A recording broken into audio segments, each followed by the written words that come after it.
Assalamualaikum warahmatullahi wabarakatuh. Perkenalkan, nama saya Muhammad Novalarim dengan NIM 20220410413. Pada kesempatan kali ini saya akan membahas tentang 3 teori dan 1 teknik berkaitan dengan komunikasi berdasarkan sumber-sumber yang telah saya dapatkan. Teori yang pertama ialah teori SR atau stimulus respon, yang dimana teori ini merupakan teori yang paling sederhana dalam komunikasi. Teori ini juga beranggapan bahwa komunikasi itu terjadi secara linear atau satu arah, yang dimana penerima pesan atau komunikan itu tidak berperan aktif dalam sebuah komunikasi. Linear sendiri bisa dijabarkan seperti komunikator menyampaikan pesan atau stimulus kepada komunikan lalu direspon olehnya. Sebagai contoh ialah dosen mengajarkan mata kuliah lalu direspon oleh mahasiswanya dalam bentuk pemahaman. Nah, dalam hal ini dosen sebagai komunikator, lalu pesannya itu ialah mata pelajaran yang telah disampaikan atau mata kuliah yang telah disampaikan. Nah, komunikannya ialah mahasiswa dan responnya itu berupa pemahaman. Teori selanjutnya ialah teori persepsi aktif. Teori ini dikemukakan oleh Stuart Hall pada 1973, di mana dalam teori ini sangat bertolak belakang dengan teori SR sebelumnya. Teori ini beranggapan bahwa komunikan atau penerima pesan itu berperan aktif dalam komunikasi karena ia bisa menafsirkan pesan dalam bentuk yang berbeda, karena komunikan ini telah memiliki pengalaman atau pengetahuan dan sebagainya. Sebagai contoh, ada 2 orang menonton film dokumenter G30 SPKI. Orang yang pertama menafsirkan pesan yang ada pada film dokumenter tersebut ialah sebagai kekerasan terhadap manusia atau HAM. Orang kedua beranggapan bahwa film tersebut merupakan kritik terhadap pemerintah. Nah, kurang lebih seperti itu. Teori yang ketiga ialah teori 3V. Teori 3V ini merupakan teorinya Profesor Albert Mehrabian yang dikemukakan pada 1960-an. Teori ini mengandung atau berisi tentang cara orang menerima pesan. Ada 3 caranya, yaitu 3V tadi itu. Yang pertama verbal, yang kedua vokal, yang ketiga visual. Verbal itu berupa kata-kata jika dipresentasikan sebesar 7%. Nah, yang kedua adalah vokal atau suara.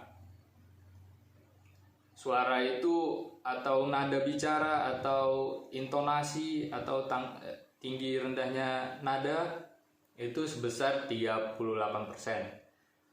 Nah, yang terakhir adalah visual atau bahasa tubuh. Nah, itu dipresentasikan oleh Profesor Albert Mehrabian sebesar 55%. Karena orang lebih percaya ketika kita melakukan segala sesuatu dengan ekspresi.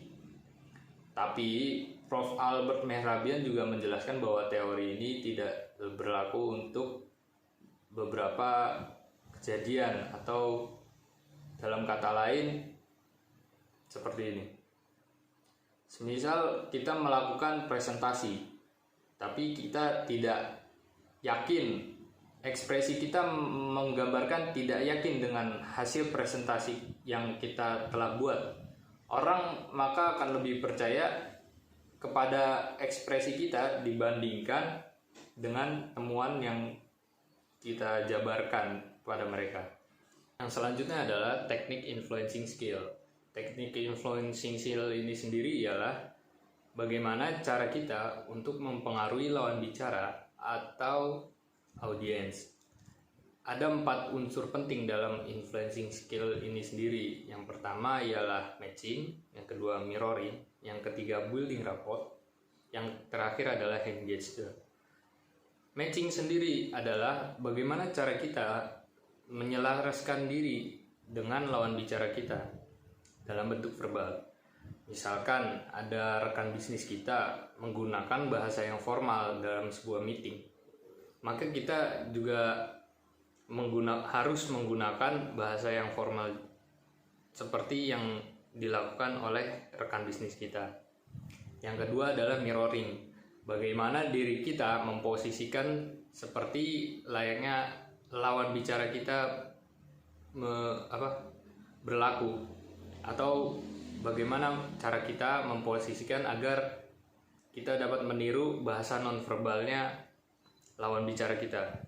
Misalkan dalam sebuah bisnis, klien kita menyapa kita dengan senyuman, maka kita juga harus dengan senyuman. Begitu pula dengan sapa seperti ini, kita juga harus menyapa seperti ini. Yang berikutnya ada building rapport. Building rapport itu membangun citra antara kita dengan orang tersebut agar komunikasi terjalin lebih nyaman ke depannya.